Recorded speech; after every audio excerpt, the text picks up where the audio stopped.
야당 주도로 국회 본회의를 통과한 양곡관리법 개정안에 대해 정부 여당이 윤석열 대통령에게 이른바 거부권 행사를 건의했습니다. 한덕수 국무총리는 담화문을 통해 남는 쌀 강제 매수법이라며 거부권 행사 요청 이유를 밝혔습니다. 민주당이 일제 강제동원 해법과 한일 정상회담 진상규명을 위한 국정조사 요구서를 제출했습니다. 국민의힘은 이재명 대표의 사법 리스크에 쏠릴 국민 시선을 돌리려는 의도라면서 수용 불가 입장을 밝혔습니다. 정정미 헌법재판관 후보자에 대한 국회 인사청문회에서 검수완박 헌재 판결과 일제 강제동원 피해자 제3자 변제안이 쟁점이 됐습니다. 정 후보자는 헌재 결정은 존중돼야 하며 제3자 변제안이 대법원 판결에 위배되는 건 아니란 입장을 밝혔습니다. 전직 의원들의 시각으로 정치권 핵심 이슈를 풀어보는 여의도 정치회전. 한일 정상회담에 대한 국정조사 요구서 제출과 50억 클럽 특검법 상정 합의, 그리고 KBS 수신료와 방송법 개정안 공방 등 국회 현안에 대한 여야 대응과 속내를 들어보겠습니다.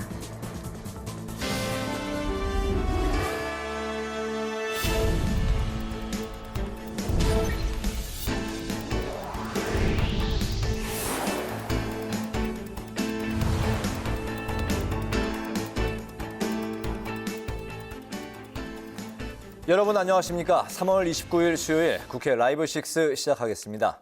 오늘 뉴스는 정정미 헌법재판관 후보자 인사청문회 중계방송으로 늦게 방송합니다. 국민의힘과 정부가 윤석열 대통령에게 양곡관리법 제2요구권, 즉 거부권 행사를 건의하기로 했습니다. 남는 쌀을 강제 매수하는 양곡관리법이 농업 경쟁력을 약화시킬 것이라는 지적인데요. 앞서 윤 대통령도 개정안의 부작용에 대해서 우려했던 만큼 거부권 행사 수순에 돌입할 것으로 보입니다. 보도에 홍혜진 기자입니다. 당정이 윤석열 대통령에게 양곡관리법 거부권 행사를 요청할 수밖에 없었던 이유를 조목조목 설명했습니다. 쌀 생산량이 평년보다 3에서 5% 증가하거나 쌀값이 5에서 8% 떨어지는 경우 정부가 초과 생산량을 전량 매입하는 내용의 이 개정안은 쌀 산업을 더욱 위기로 몰 것이라고 지적했습니다. 정부가 점점 더 많은 쌀을 의무적으로 사들여야 하고 이에 따라서 재정을 점점 더 많이 투입해야만 합니다. 막대한 국민 세금을 그냥 버리는 셈이니 이런 법안이 통과되는 나라가 정상적인 나라일 수가 없습니다. 쌀이 남아 도는데도 영구히 무조건 사들이는 것은 시장의 수급 조절 기능을 더욱 무력화시킵니다. 공급 과잉이 더 심해지고 가격은 더 떨어질 것입니다.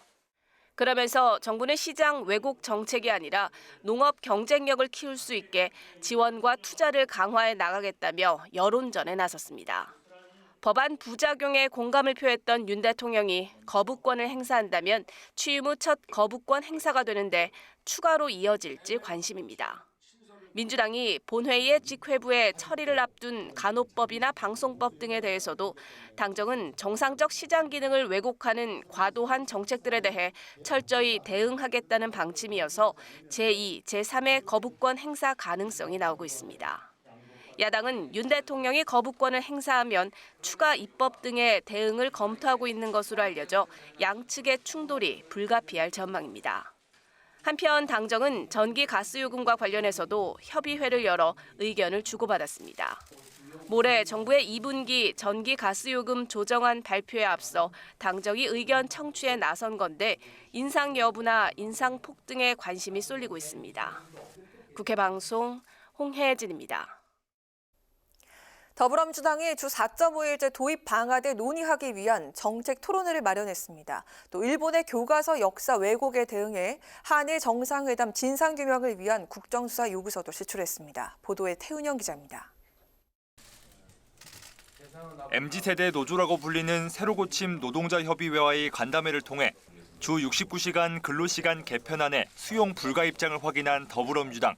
오늘은 더 나아가 주 4.5일제 도입 방안 마련을 위한 당 정책위 차원의 긴급 토론회를 열었습니다. 민주당은 정부의 주 69시간제 근로 개편안 전면 폐기를 재차 촉구했습니다. 그래서 최근 6개월간 기절시간표, 건강, 박살 등 수많은 신종 유행어를 놨습니다. 윤석열 정부의 주 69시간 노동시간 계약은 폐지되어야 합니다.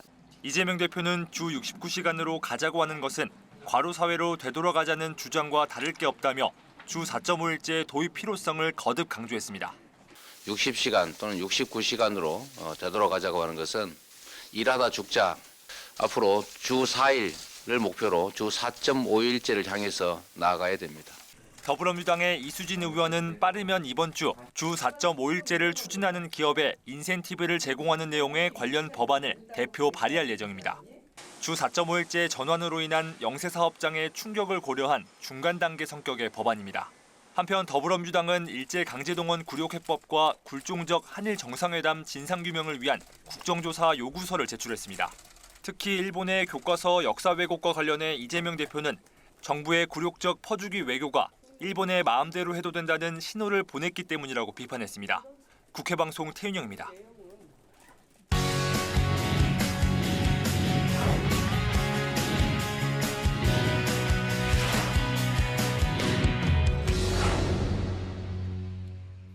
네, 오늘 이슈 분석은 김희원 기자와 함께하겠습니다. 반갑습니다. 안녕하세요. 네, 오늘 저희가 이슈 분석 첫 진행인데 김희원 기자와 함께하게 됐습니다. 지금 여의도 일대는 온통 봄인 것 같은데 아직도 정치권은 겨울인 것 같습니다. 강하라 앵커는 벌써 봄이 온 것 같네요. 아주 옷이 좀 그렇죠. 이제 정치권도 좀 봄을 찾았으면 하는 마음으로 입어봤는데 자, 꽁꽁 얼어붙은 정치권의 이슈. 아까 앞서서 1, 2번 리포트에서 전해드린 대로 양곡법 거부권 행사 방침과 또 민주당의 주 4.5일제 추진에 대해서 이야기를 좀 나눠볼까 하겠습니다. 정부 쌀 의무 매입을 골자로 한 양곡관리법 개정안이 지난 23일 야당 주도로 국회 본회의에서 통과가 됐습니다. 네. 여당이 강하게 반발했었는데 정부 여당이 결국 거부권을 꺼내들었죠? 네, 그렇습니다. 이 양곡관리법 개정안이 국회에서 통과되고 나서 대통령실 측에서는 이 각계의 의견을 수렴해서 숙고하겠다고 했는데 결론은 거부권을 행사하는 걸로 결정이 났습니다. 앞서 국민의힘과 정부는 오늘 국회에서 당정 협의를 열고 양곡관리법에 대해 논의했는데요. 국민의힘은 양곡법 개정안이 오히려 쌀 생산을 부추기면서 농민 전체에 피해가 가는 악법인데도 불구하고 민주당이 다수 의석의 힘으로 밀어붙였다며 제2요구권을 행사해야 한다고 요청했습니다. 정부도 쌀 생산량 증가로 인한 매입 비용 부담과 농업 경쟁력 저하를 우려하며 공감했고 추경호 경제부총리 겸 기획재정부 장관과 정황근 농림축산식품부 장관은 윤석열 대통령에게 제2요구권 행사를 직접 건의까지 했는데요. 이와 관련해 한덕수 국무총리는 정부 서울청사에서 양곡관리법 개정안에 대한 대국민 담화까지 발표했습니다. 네. 한 총리는 쌀 소비와 상관없이 농민이 초과 생산한 쌀은 정부가 다 사들여야 하는 남는 쌀 강제 매수법이라고 주장했습니다. 그러면서 문제가 많은 법률안에 대한 행정부의 제2요구는 올바른 국정을 위해 헌법이 보장한 절차라며 대통령에게 제2요구를 하겠다고 밝혔습니다. 이에 따라 윤 대통령이 양곡관리법 개정안에 대한 제2요구권 행사에 들어갈 것으로 전망되는데요. 양곡관리법은 이재명 더불어민주당 대표의 1호 민생법안이었는데 윤 대통령이 1호 제2요구권으로 맞서는 모습입니다. 지금 그런 상황이었군요. 이 거부권이 정확히는 제2요구권이라고 하죠. 윤 대통령이 이걸 행사하게 된다면 앞으로 이게 어떻게 되는 겁니까? 네, 대통령이 제2를 요구하게 되면 국회는 그 법안을 제2에 붙이게 되는데 제적의원 과반 출석에 출석의원 3분의 2 이상의 찬성이 있으면 기존 법률안이 그대로 확정됩니다. 다시 말씀드리면 야당에서 출석의원 3분의 2 이상의 찬성을 확보하면 대통령의 거부권을 막을 수 있다는 겁니다. 하지만 국민의힘이 일명 개헌저지선이라고도 불리는 100석 이상을 가지고 있기 때문에 국민의힘이 표결에 참여하게 되면 야당이 3분의 2 이상의 찬성표를 얻는 게 불가능합니다. 그래서 제2표결에서 부결이 되든지 아니면 부결 결과가 뻔하기 때문에 실제 표결로 가지는 않고 국회 임기 만료로 법안이 자동 폐기되는 수순을 밟을 것으로 전망됩니다. 네, 이 양곡관리법이 거부권에 의해서 가로막히게 됐는데 사실 민주당의 입장에서는 볼 때 민주당 이재명 대표의 1호 민생 법안이 바로 양곡관리법이었잖아요. 네, 맞습니다. 때문에 그 민주당 반응과 대책이 궁금한데요. 네, 민주당은 윤석열 정부가 농민과 국민의 먹고 사는 문제를 포기했다고 맹 비난했습니다. 오영환 원내대변인은 양곡관리법은 쌀값 안정화법인데도 불구하고 정부가 거부권 행사를 시사하면서 내년 쌀 농사를 포기하지 않도록 하는 최소한의 희망마저 짓밟았다고 주장했습니다. 그러면서 양곡관리법 대체 법안을 검토할 예정인데요. 국회에도 일사부재의 원칙이 있어서 부결된 안건은 같은 회기 중에 다시 발의하거나 제출할 수는 없습니다.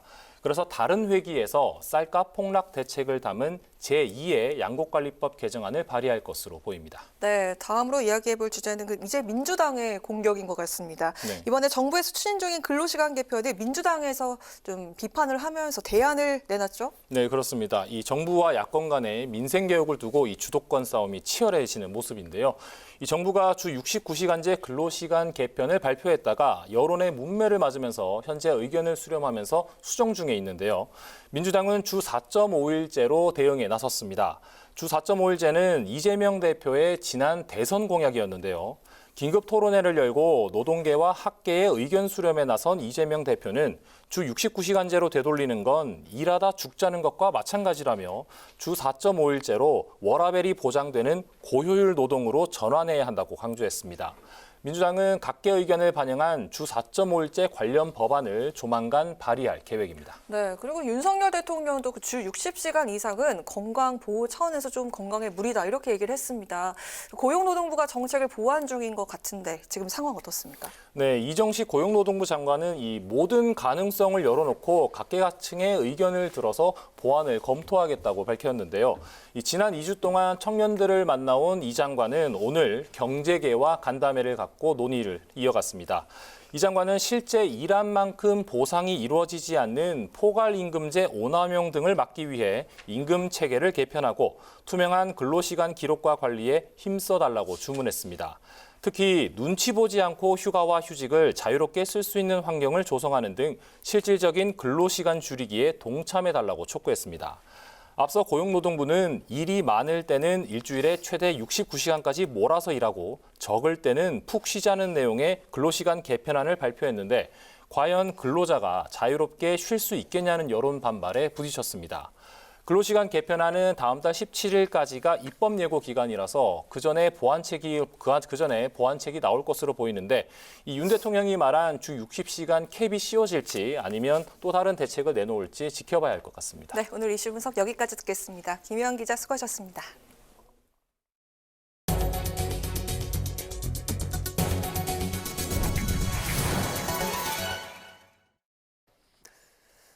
여야가 4월 임시국회 일정에 합의했습니다. 국민의힘 송원석, 더불어민주당 진성준 원내수석 부대표는 다음 달 1일부터 30일까지 임시국회를 열고 안건 처리를 위한 본회의를 다음 달 13일과 27일에 열기로 했습니다.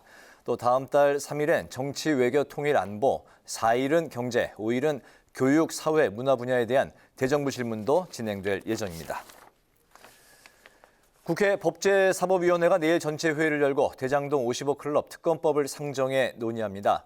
논의 대상은 민주당 진성준, 정의당 강은미, 기본소득당 용해인 의원이 제출한 법안 3건입니다. 한편 야당은 대장동 55클럽 특검법과 함께 추진하는 김건희 여사 주가 조작 의혹 관련 특검법 상정도 요구했지만 여야가 합의하지는 못했습니다. 국회 법제사법위원회는 정정미 헌법재판관 후보자에 대한 인사청문회를 열고 자질과 도덕성을 검증했는데 검수완박법의 헌재 판결과 정부의 강제동원 피해자 제3자 배상에 대한 여야 의원들의 질의가 집중됐습니다. 김동길 기자가 취재했습니다. 정정미 헌법재판관 후보자 인사청문회에선 최근 헌재의 검수완박 판결에 대한 국민의힘 의원들의 공세가 이어졌습니다. 재판관들의 편향성을 문제 삼으면서 절차적 문제를 집중 제기했습니다. 정 후보자는 비판은 할 수 있지만 헌재 결정은 존중돼야 한다고 강조했습니다. 헌재의 결정은 앞뒤가 전혀 맞지 않는 논리이기 때문에 국민적 신뢰와 위상을 스스로 추락시켰다. 이런 비판을 받는 겁니다. 후보자 동의하시죠? 제 생각은 결론적으로 헌법재판소의 판단이 존중되어야 한다는 것입니다. 정부의 강제징용 피해자 제3자 배상안도 쟁점이 됐습니다. 민주당 의원들은 대법원 판결을 정면 위배한 것이라고 목소리를 높였는데 정 후보자는 대법원 판결을 위배한 것이 아니라고 생각한다며 대법원 판결은 채무자의 책임을 선언한 것이고 제3자 변제는 집행과 관련된 영역이라고 말했습니다. 정부와 입장이 다른 대법원의 판결로 인해서 우리와 일본의 관계가 나빠진 듯이 얘기했습니다. 제3자 변제의 이론의 정당성의 근거로 그걸 언급을 했습니다. 정부에서는 당연히 사법부의 판결을 존중하고 있을 거라고 믿고 있고요. 어떤 구체적인 발언의 내용을 뉘앙스를 가지고 위배했다 아니다 그렇게 단정 지을 것은 아닐 거라고 생각됩니다. 정 후보자는 농지법 위반 의혹에 대해선 명의만 자신의 이름으로 돼 있고 부친이 직접 농사를 짓고 관리해 알지 못했었다고 해명했습니다. 제가 그 상태를 그냥 방치한 것이 저의 커다란 잘못입니다. 제가 송구하게 다 받아들이고요. 바로 아버님께 소유권을 이전하도록 하겠습니다. 정 후보자는 사회적 갈등을 통합 조정해 국민 모두가 서로 배려하고 젊은이들이 미래를 꿈꾸는 정의로운 사회를 만드는 헌법재판관이 되겠다며 포부를 밝히기도 했습니다. 국회 방송 김동길입니다. 국회 연금개혁특별위원회가 오늘 전체 회의를 열고 특위 산하 민간 자문위로부터 경과를 보고받고 특위 활동 기한 연장 등을 논의했습니다. 김용화, 김현명 공동위원장은 보험료율 인상은 공감대를 형성했지만 소득 대체율 인상은 의견이 엇갈리는 현황을 보고하며 결론 도출을 위한 추가 논의가 필요하다고 설명했습니다. 이와 관련해서 여당은 특위와 민간 자문위의 활동 기한 연장을 주장한 반면 야당은 정부와 여당이 개혁 의지가 없어 보인다고 지적했습니다. 조규영 보건복지부 장관은 오는 10월까지 국민연금 종합운영 계획을 마련할 계획이라며 신뢰 회복과 사회적 합의를 위해서 최선을 다하겠다고 밝혔습니다. 급격한 해수면 상승으로 2100년도엔 부산 지역이 침수된다는 연구 결과가 발표되는 등 기후 위기에 국가 차원에서 대응해야 한다는 지적이 나왔습니다. 안병길 국민의힘 의원은 해수면 상승 대응 관련 토론회를 열고 그동안 영화에서 봤던 기후변화 문제가 현실화될 위험에 처한 만큼 해양기후변화 예측 등을 총괄 규정하는 해양기후변화법 제정을 준비하고 있다고 말했습니다. 오현주 국립해양조사원 연구실장은 미래 기후변화 시나리오를 적용한 연안재해 취약성 평가 프로그램 등을 제작해서 국립수산과학원 등 관련 기관들과 협력하겠다고 말했습니다.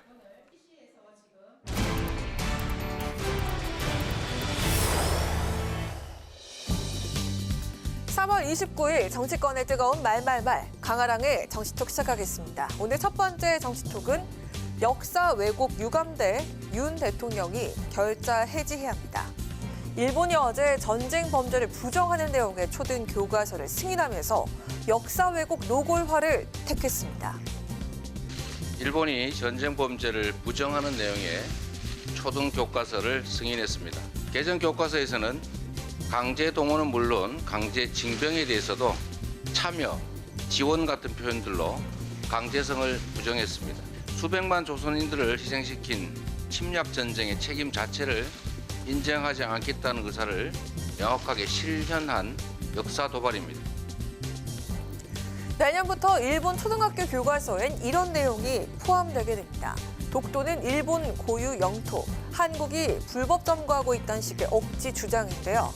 이뿐 아니라 일제강점기 시절 강제징용의 내용을 희석하거나 삭제한 정황도 확인됐죠.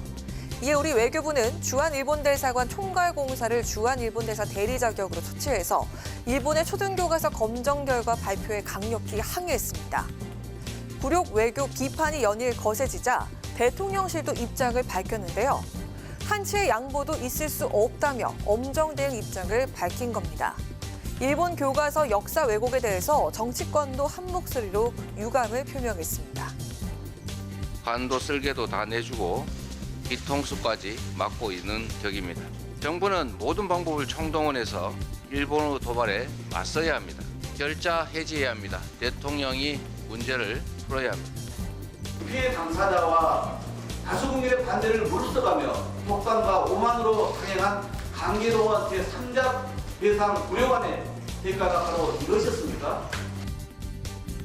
네, 민주당에선 정부의 강력 대응을 촉구하는 한편 이것이 강제동원 제3자 배상안의 대가냐면서 정부 책임론에 부각했습니다. 반면 국민의힘에선 일본 교과서와 한일 정상회담은 별개 사안이라고 선을 그었습니다.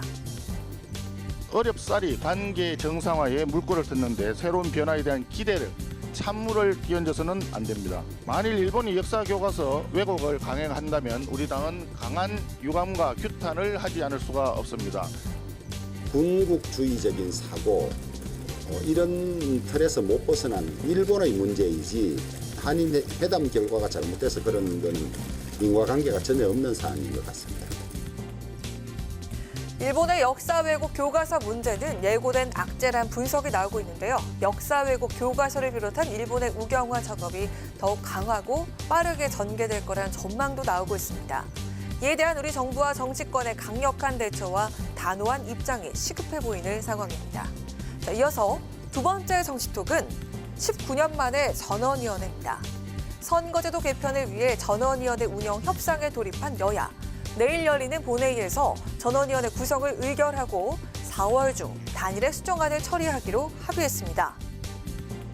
선거법이 1년 전에 이 선거제 개편을 다 완료하도록 해놨거든요. 내년 4월 선거면 올 4월 말까지는 늦어도 해보자. 네, 전원위원회는 국회의장을 제외한 의원 전원이 참여해서 특정 안건에 대한 토론을 벌이는 기구입니다. 노무현 정부 이후 19년 만에 소집이 된 건데요. 4월 말까지 선거제를 개편하겠다고 밝힌 김 의장. 총선이 다가올수록 룰 변경이 어려워지는 만큼 정치권의 의지를 모아서 법정 시한 내 개편을 꼭 이루겠다는 각오로 보입니다. 의원 정수는 유지하기로 한 선거제 개편안을 살펴보면 첫 번째는 국민의힘에서 제안한 방식인데요. 도농복합 중대선거구제와 권역별, 병립형 비례대표제입니다. 서울 등 대도시에선 3명에서 5명을 뽑는 중대선거구제를 도입하고 농어촌에선 지금의 1인을 뽑는 소선거구제를 유지하자는 건데요. 대신 비례대표는 전국을 6개 또는 17개 권역으로 나누고 그 권역의 정당 득표율에 따라서 의석을 배분하자는 거죠. 자, 두 번째는 민주당에서 제안한 방식입니다. 현행 소선거구제를 유지하되 비례대표는 전국을 6개 권역으로 나눠서 선출하자는 겁니다. 권역 의석수 점유율이 당 지지율에 비해서 낮을 경우 비례대표 의석 일부를 그 당에 우선 배분하는 방식입니다. 지역 균형 발전의 취지를 반영하자는 겁니다. 자, 마지막 세 번째는 정의당 등 제3당 후보의 당선 가능성을 높여주는 방안인데요. 한 선거구당 4명에서 7명을 뽑는 대선거구제로 선거를 치르고 정당 득표율에 따라 의석을 배분한 후 후보자 득표 순으로 당선자를 결정하자는 방식입니다.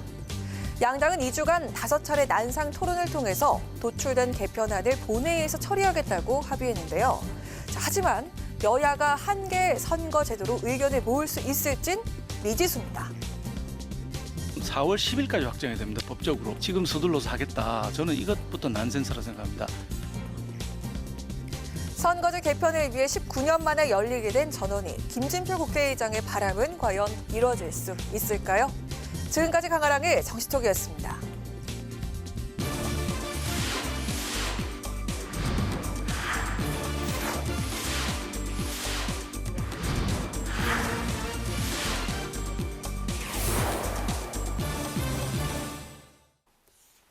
네, 여야 전직 의원과 함께 정치권의 가장 뜨거운 이슈에 대해서 양측의 이야기를 들어보는 여의도 정치 외전 시간입니다. 오늘도 신경민 전 더불어민주당 의원, 신성범 전 새누리당 의원 두 분 나오셨습니다. 안녕하십니까? 안녕하세요. 네.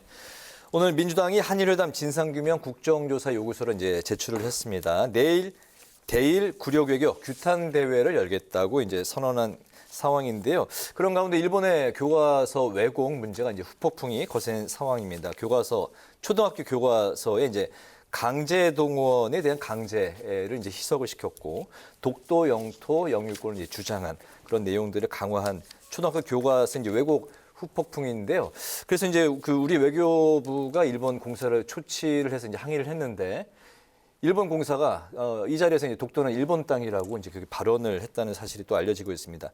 대통령실의 입장은 영토와 주권에는 양보가 없다 이런 단호한 입장을 보이고 있는데 하지만 그 전체적으로 봤을 때는 한일 외교에 대한 그 정말 그 통 크게 결단하고 죽어서 맞은 그리고 그 컵에 따랐던 그 반의 그 물잔을 일본이 좀 걷어차고 계속 이어서 이 후폭풍이 일어나는 거 아니냐 뭐 이런 이야기들이 나오고 있습니다. 오늘 그 첫 번째 이슈 들어보겠습니다.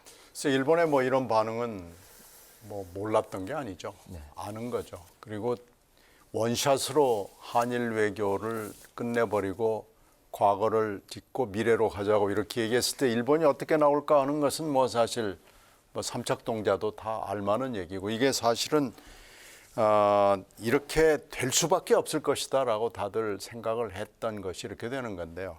지금 대통령이 한일 외교에 대해서 크게 실수를 한 것은 원샷으로 역사, 문화, 외교, 안보, 경제, 민간까지 4차원에서 한꺼번에 끝내버리겠다.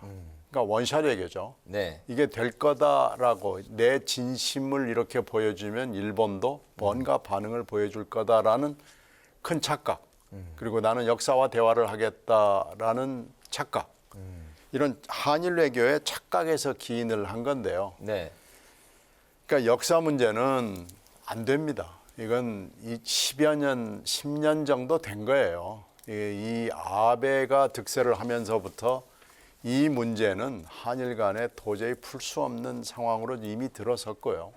특히 교과서 문제로 들어가면은 고등학교 교과서부터 지금 차츰차츰 내려와가지고 초등학교까지 바꾼 거거든요. 네. 이건 시간의 문제고 시기의 문제지 바꿀 수 없는 이미 그 트랙에 올라선 거거든요. 네. 그런 점에서 봤을 때는 원샷 외교는 처음부터 가능하지도 않고 그리고 그걸 경청할 일본도 아니다라는 걸 알고 역사 문제는 어떻게 보면 손을 대봤자 안 된다는 한계를 분명히 알고 한일 외교를 시작을 했다라면 하는 생각이 듭니다. 네.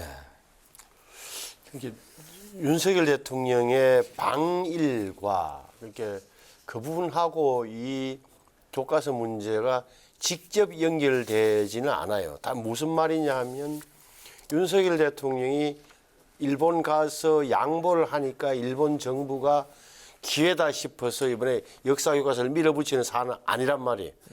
그 이전에 이제 이미 제작을 했다는 당연하죠. 거죠. 해마다 역사 교과서는 어제 오늘의 이야기 아니라 우리 봄마다 우리들 반대 시위하고 규탄 시위했던 심지어는 일본 역사 교과서 불태우는 그런 우리도 기억도 나잖아요. 그러니까 네. 그거는 분명히 아니다.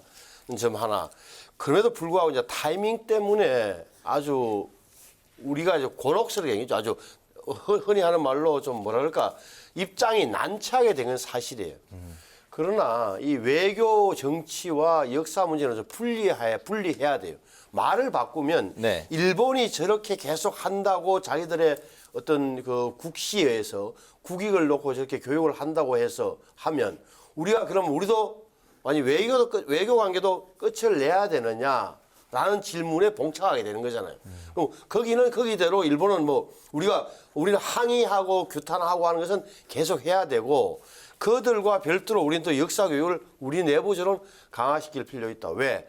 역사라는 것은 이것은 계속 정부가 국가가 존재하는 한 일본과 우리는 평생을 달릴 수밖에 없는 거예요. 일본은 1905년, 1910년에 다 자기들 말로는 일본은 국민이 됐기 때문에 그 병합으로, 병탄으로. 네. 그래서 한반도에 있던 조선 사람들은 일본 국민이기 때문에 공권력의 정당한 집행이기 때문에 합법적이라고 주장하는 거고 우리는 1905년은 물론 1910년은 모든 게 불법이고 무효이기 때문에 이거는 우리 인정 못한다는 무효라는 그 우리의 강한 주장을 하고 있는 거란 말이에요. 이 부분은 이데올로기 싸움이 난 거잖아요. 그러면 언제 해결되느냐. 이거는 100년 이상 지나야 되는 거예요. 네. 사실 국가가 존재하는 거. 또 하나는 오히려 남북한이 통일되면 뭐랄까 조금은 열버질 가능성이 있는 거예요. 북한까지 정말로 우리 한민족이 하나가 되고 일본과 어떻게 보면 맞서게 되는 순간 일본이 뭐랄까 이거 해석도 다 잘 수 있는 소진이 있다. 그래서 우리 통일이라는 변수도 좀 생각해봐야 한다. 역사 전쟁에서는 저는 그렇게 생각해요. 네, 한일 정상회담 이전에 일본 그 초등학교 교과서 내용은 이미 제작에 들어갔는지는 모르겠습니다만 어쨌든 결과적으로는 한일 정상회담 이후에 발전적인 미래 한일 관계는 점점 더 역행하는 일본 측의 이야기가 계속 이제 흘러나오고 있는 상황입니다. 내일 법사위에 50억 클럽 특검법이 이제 상정이 되는데요. 정의당의 민주당이 패스트트랙 제안을 이제 거절을 하고 여당과 단판을 지었습니다. 민주당 입장에서는 정의당의 이런 행동이 납득이 잘 되지 않는다. 무슨 다른 뜻이 있는 게 아니냐 이런 이제 반응을 나오고 있는데요. 정의당이 이제 민주당과 확실히 좀 각을 달리하는 차별화 전략일지는 모르겠는데 어쨌든 다른 뜻이 혹시 있다면 정의당의 이런 특검법 민주당을 제외한 그런 상정 어떻게 좀 바라봐야 될까요? 어떻게 보십니까? 왜 정의당이 왜 민주당을 손을 안 잡았을까? 그때 우리가 쭉 이야기했던 게 쌍특검 이야기를 민주당에서 계속 해왔잖아요. 근데 네. 민주당의 태도를 잘 보면 그때 입장이 대장동 특검을 이야기하는데 너무 대장동 특검의 범위가 넓었어요. 무슨 말이냐? 국민들은 곽상도 의원 판결 때문에 50억 클럽을 이야기했는데 50억 클럽이라는 표현 대신 대장동 특검의 하나로서 부분으로서 50억 클럽을 이야기했다고. 또 들어갔던 게 뭐죠? 윤석열 검사가 수사를 잘못해서 됐다는 그 부분까지 넣으려고 했던 거잖아요. 그러니까 정의당 입장에서는 처음부터 50억 클럽만 하자. 너무 펑프짐하게 넓히면 오히려 의미가 없다는 논리를 계속 주장했던 거예요. 근데 민주당이 그 주장을 푸급히지 않으니까 정의당 입장에서는 50억 클럽을 해야 되니까 거기에 응하는 국민의힘과도 손을 잡아버린 거죠. 국민의힘의 입장에서는 50억 클럽 그런 여론이 아주 안 좋기 때문에 그건 불가피하게 가야 된다고 판단했던 거고 남는 과제는 오히려 김건희 여사 특검에 대해서 민주당이 계속 주장할 거냐 쌍특검 주장대로 이미 제가 보기에는 정의당은 김건희 여사 특검은 이미 비현실적이라는 판단에 버렸단 말이에요. 국민의힘도 마찬가지고 그래서 남는 것은 오히려 민주당이 김건희 여사 특검까지 계속 쌍특검을 고집할 거냐 안 할 거냐 저는 그 부분이라고 봐요. 네네. 어떻게 보십니까? 글쎄 정의당의 이 태도는 사실 좀 관측이 됐어요. 그리고 예상도 됐고요. 그런데 이제 오늘 이렇게 탁 돌아서서 50억 클럽 특검법으로 돌아선 결정적인 계기는 하여튼 현실적으로 가능한 것을 지금 정의당이 추구를 하는 거고요. 네. 정의당이 그 사이에 맨날 민주당하고만 손을 잡는 거에 대한 정치적 부담이 분명히 있죠. 네. 그래서 현실적으로 가능한 50억 특검으로 제안을 한 것을 먼저 성사시켜 놓고 다음 특검은 또 그때 가서 판단해 보자라고 일단 판단은 유예한 거죠. 네. 그러나 이 김건희 특검법도 이렇게 되면은 앞으로 이제 민주당하고 과연 협조를 할 수 있을 것이냐라는 것이 매우 불투명해진 것은 분명해 보입니다.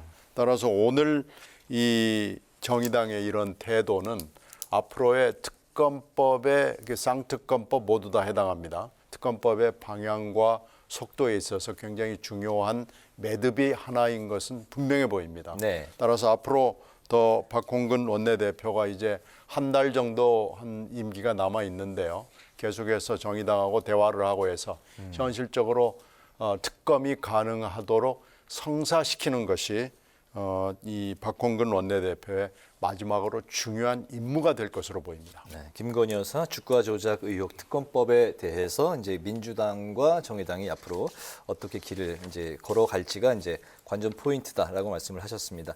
자, 이번에 그 김재원 국민의힘 최고위원 이야기를 이제 나눠볼 텐데요. 일단 그 실언으로 지금 매스컴을 많이 타고 있습니다. 결국 이제 오늘 이제 개인 SNS에 반성과 사과를 하긴 했는데 그 후폭풍으로 김기현 대표가 위기론을 지금 맡고 있다 이런 지금 평가가 나오고 있습니다. 리더십에 문제가 있는 게 아니냐. 최고위원회의를 불참하고 미국으로 가서 이런 또 다른 지난 5.18 정신 헌법 전문 수록 반대 발언에 이어서 2주 만에 또다시 전광훈 목사 우파 천하통일 발언을 이걸 관리가 안 되는 게 아니냐. 이래서 김기현 고 대표 출범한 지 한 달 정도 됐는데 리더십 문제가 벌써 나오고 있습니다. 어떻게 보세요?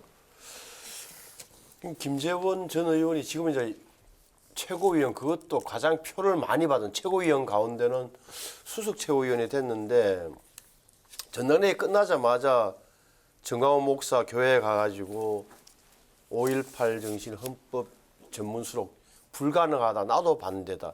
심지어는 뭐 그 이야기를 하면서 좀 더 나가버린 게 네.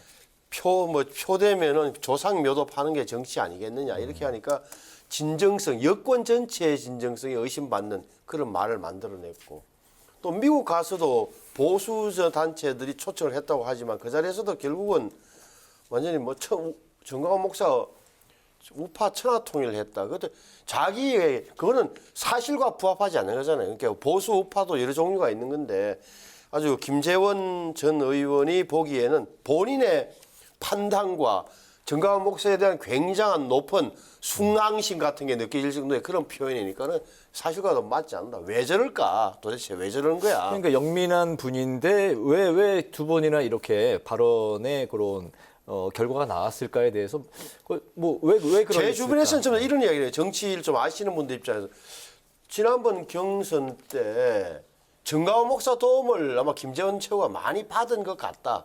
그것 아니고는 설명이 안 된다. 아시는 대로 정가원 목사 측에서 네. 국민의힘 점령운동이라는 명목하에 당원들을 많이 가입시켰어요. 이번에 100% 당원이었으니까 네. 그 숫자가 혹자는 뭐 5만이다 아니다 10만이 넘는다 이런 게 아무도 모르긴 하지만 제가 보기에는 김재원 의원 그러니까 거기에 이른바 보수 우파 유튜버들은 다 예선 탈락했으니까 네. 탈락시킨 건지 네. 예선 탈락했는지 모르겠습니다만 어찌됐든 김재원 최고가 굉장히 최고를 밀었던 것 아니냐 이런 느낌을 강하게 받는 거죠. 그렇지 않고서야 어떻게 해서 거기에 당선되자마자 그 교회 가고 미국 가서도 전도서를 할 수 있겠느냐 이런 의심을 많이 하는 의심이라기보다는 사실 아닐까? 정가원 목사 팀에서 네. 지지 세력들이 아주 김재원 최고를 아주 강하게 밀었구만. 그래서 김재원 최고가 굉장히 고마워하고 있구나 이런 생각을 하게 되는 거죠. 사실이 아닌지도 모르겠어. 다만 네네. 제 주변에서 그런 이야기를 많이 하고 저도 그 가능성이 있다고 봐요. 김기현 대표 리더십과는 어떻게 좀 그 관련을 지을 수 있을까요? 참 김 대표 입장에서도 참 수석 최고위원이 네. 계속 실언으로 연달아 저러니 네. 참 뭐 속이 많이 타겠죠. 그래서 어떻게 할지는 모르겠으나 네. 홍준표 대구시장이 하는 말이 아프잖아요. 이준석 그 징계할 때는 윤리위가 그렇게 빨아들이면 뭐하고 있냐 이런 대목. 네. 윤리위 같은 게 윤리위라는 조직이 있다면 이양희 위원장 이런 분들이 있다면 이런 부분에 대해서도 말을 하거나 절차적으로 필요하지 않을까 저는 생각되는데 네. 그 대표의 아마 뭐랄까 묵인 내지는 사인이 있어야 될 텐데 김 대표가 어떻게 할지 저도 잘 모르겠어요. 말씀하신 대로 홍준표 대구시장이 윤리위에 이제 회부를 하고 제명해야 된다 이런 이제 SNS에 자신의 이제 이야기까지 담았는데요. 김재원 최고위원이 방송도 많이 하신 분이고, 저랑도 의원님하고도 같이 이제 정치인의 말 코너 뭐 이런 것도 저도 이제 봤는데 정치인의 말이 얼마나 일파만파로 이제 뭐 퍼지고 이제 중요하다라는 걸 잘 알고 있는 분인데 미주 한인재단 유튜브라고 하면은 유튜브도 거기에 나왔었던 발언이 곧바로 뭐 실시간으로 이제 뭐 그 바다를 건너서 한국으로 전해질 거다라는 것 알지 않았겠습니까? 요즘 세상엔 1초도 안 걸립니다. 그냥 왜 이런 발언을 했어요? 올리는 대로 바로 하기 때문에 이게 서울이건 그게 미국이건 바로 자기 발언이 유튜브에 뜬다는 것도 잘 알고 있고요. 한국 정치 특히 또 방송을 통해서 퍼져나가는 속도 같은 것도 잘 아는 사람이 이런 얘기를 한 건 분명히 이유가 있는 거죠. 그건 뭐 틀림없이 최고위원 경선에 엄청난 도움을 받아서 수석까지 당선이 된 거고요. 본인이 사실은 떨어질까 봐 굉장히 노심초사했는데 수석까지 됐잖아요. 네. 근데 여기에는 최고위원은 2표를 찍기 때문에 1표를 무조건 찍어주는 것은 확실하거든요. 근데 여기서 정광훈 목사의 그 표, 그게 몇 표인지는 잘 모르겠지만 단결되고 집약된 도움이 있었다는 것이 여러 번 확인이 된 거죠. 그러니까 그런 얘기를 바로 교회에 가서 하고 또 바로 일정을 잡아가지고 미국으로 날아가서 정광훈 목사 찬송가를 거기서 또 세게 불러주고 뭐 이런 건 뭐 분명한 거죠. 그러니까 여기서 우리가 볼 수 있는 것은 국힘당 안에서 그 정광훈 목사에 대해서 여러 가지 비토의 목소리가 물론 있지만 정광훈 목사의 또 단결된 콘크리트 지지 내지는 아스팔트 지지가 분명히 존재하는 정당이라는 것을 확인이 된 겁니다. 그러니까 이건 국힘당한테 그렇게 큰 도움이 되지는 않을 거예요. 민주당에서 개딸들이 지금 받고 있는 비난이나 문제점 지적하고 똑같은 상황이 지금 있는 거고요. 더군다나 김기현 그리고 김재원 이렇게 두 분이 나란히 있는 모습이 별로 그렇게 아름답지 않다고 하는 지적이 국힘당 내외에 있거든요. 왜 아름답지 않은가요? 두 분이 너무나 보수적이고 네. 그리고 두 분이 너무나 이제 영남지향적이고 또 하나는 김재원 최고가 계속해서 이 정광훈 목사를 찬양을 하고 칭송을 하는 것은 특정 지역을 겨냥하는 게 분명히 있거든요. 이게 그러니까 그렇게 아름다워 보이지 않는다라는 얘기를 듣고 있는 속에서 이렇게 하는 것은 콘크리트 지지가 있다는 것을 너무나 분명히 잘 아는 거죠. 알겠습니다. 그래서 이게 그렇게 아름다워 보이지가 일단 않고요. 아마 이름에도 불구하고 그럴 수밖에 없는 사정이 분명히 있는 거죠. 김기현 대표 뭐 리더십하고는 뭐 크게 뭐 상관은 없는 건가요? 상관이 있겠죠. 이걸 이제 어떻게 처리할지 잘 모르겠습니다만 아마 큰 소리 못하고 그냥 지나갈 겁니다. 네, 알겠습니다. 이번에 그 민주당 그러면 이제 이재명 대표 또 리더십도 같이 살펴볼까요?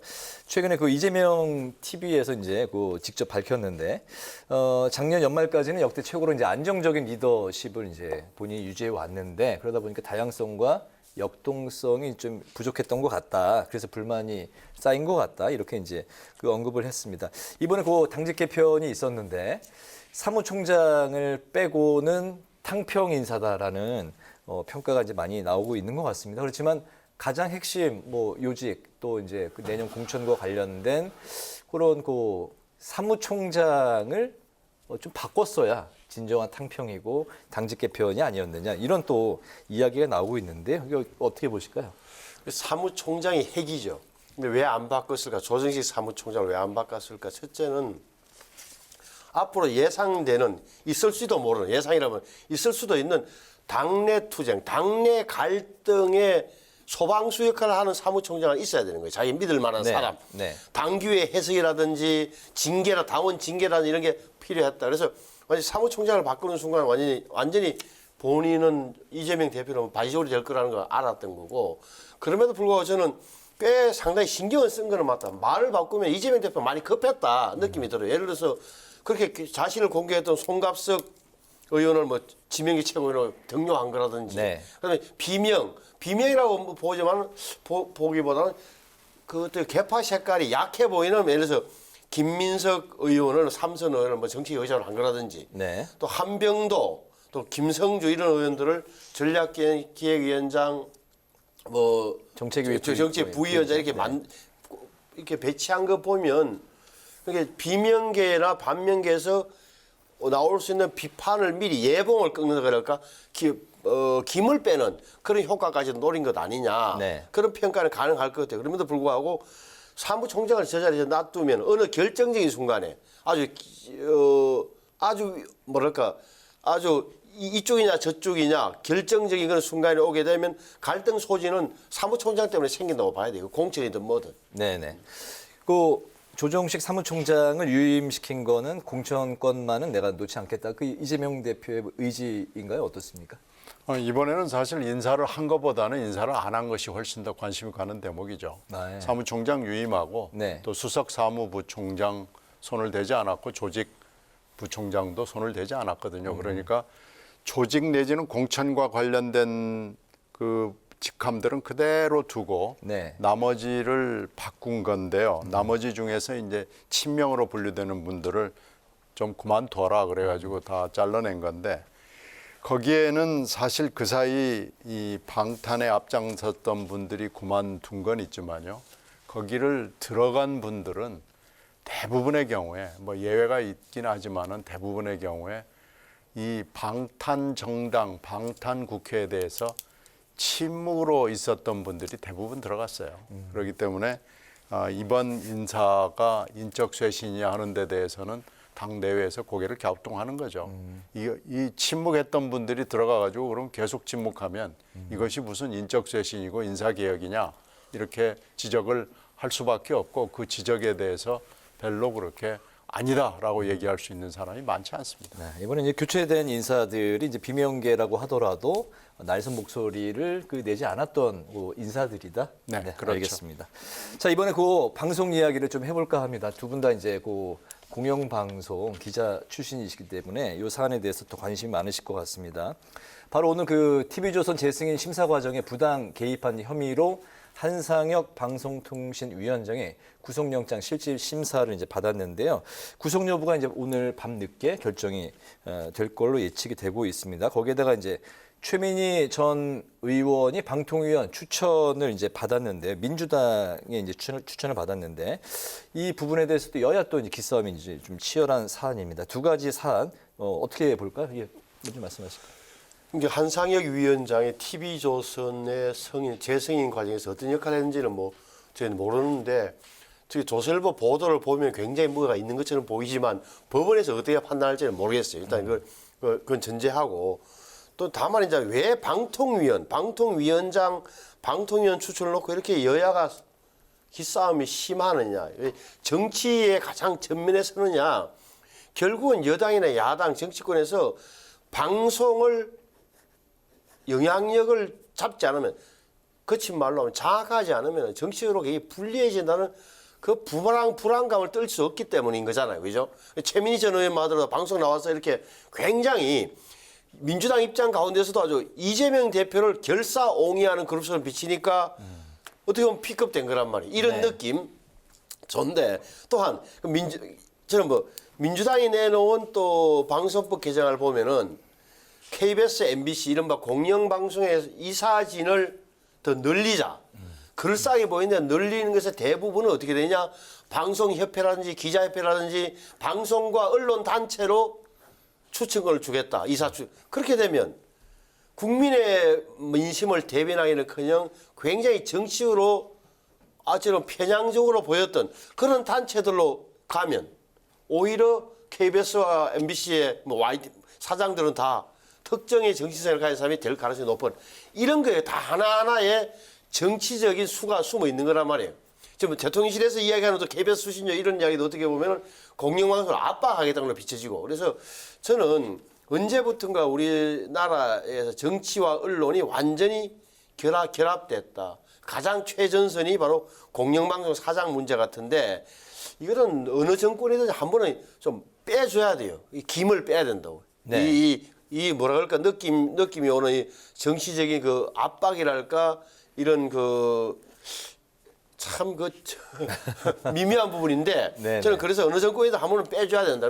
누구도 먼저 손을 안 놓는 것 같다. 안타까운 마음으로 바라보고 있습니다. 네네. 결국에 이제 그 방통위의 공정성이 이제 그 핵심인 것 같은데 어쨌든 그 임기가 이제 7월이라서 이제 7월 종료라 한 넉 달 그렇죠. 정도 남겨두고 이런 상황이 벌어졌습니다. 그래서 정권 교체 후에 계속해서 압박이 있었던 몇 명 위원장 중에 하나가 한상혁 방통위원장이 있는 건 뭐 누구나 다 알고 있는 네. 사실 아니에요. 그리고 교수 출신 그 심사위원장하고 실무진이 구속이 됐기 때문에 오늘 방통위원장이 구속 여부는 굉장히 중요해 보여요. 어떻게 좀 전망이 되십니까? 글쎄 이렇게 실무자까지 구속이 됐고 교수 심사위원장이 됐다 그러면은 방통위원장도 이게 구속적으로 좀 가다하게 이게 좀 쉽지 않아 보인다라는 느낌이 있고요. 네. 또 하나는 그 사이 검찰 소환에 대해서 많이 불응을 여러 차례 한상혁 위원장이 했다고 그래요.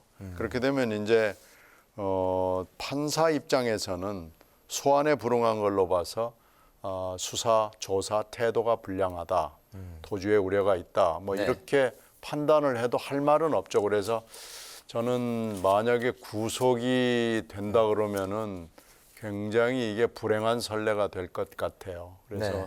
오늘 결과는 방송계에 주는 굉장히 주는 의미가 있을 겁니다. 만약에 구속이 된다면 굉장히 큰 충격으로 받아들일 수밖에 없죠. 네. 아무튼 방송계도 이제 두 귀를 활짝 열고 지금 그 귀추가 주목되고 있는 상황인데 오늘 밤 그 한상혁 방통위원장의 이제 상황 이제 또 어떻게 날지 이제 주목을 받고 있습니다. 오늘 그 마지막으로 다룰 이슈는 그 조금 전 한 시간 전쯤에 이제 그 나온 속보인데요. 김성환 대통령실 국가안보실장이 전격 이제 사퇴했다는 그 속보가 들어왔습니다. 미국 국빈 방문이 이제 한 달도 남지 않은 상황에서 외교 안보 라인이 의전실 포함해서 여러 가지 이제 그 좀 교체 구설수가 나오고 있는 상황이라서 이런 그 핵심 참모가 물러나는 게 극히 이제 좀 이례적인 상황인 것 같습니다. 어떻게 이제 이런 그 전격적인 상황이 사퇴 소식이 전해졌는지 외교부 장관 이제 그 설도 최근까지도 나오지 않았습니까? 어떻게 이 사안 바라보시는지 이건 좀 짧게 좀 들어볼까요? 이 얘기는 사실 집권 초부터 바로 나왔어요. 네. 이 용산 대통령실의 외교안보 라인이 실장하고 차장 사이에 갈등이 심각하다.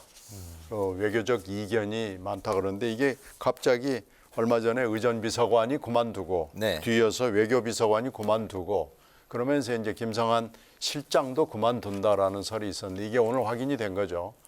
지금 외교 행사가 줄줄이 있는데 더군다나 대미 외교는 실장이 맡고 차장인 김태호 차장은 대일 외교를 맡은 걸로 돼 있었거든요. 네. 역할 분담이 돼 있었는데 대미 외교의 총책이 물러난다.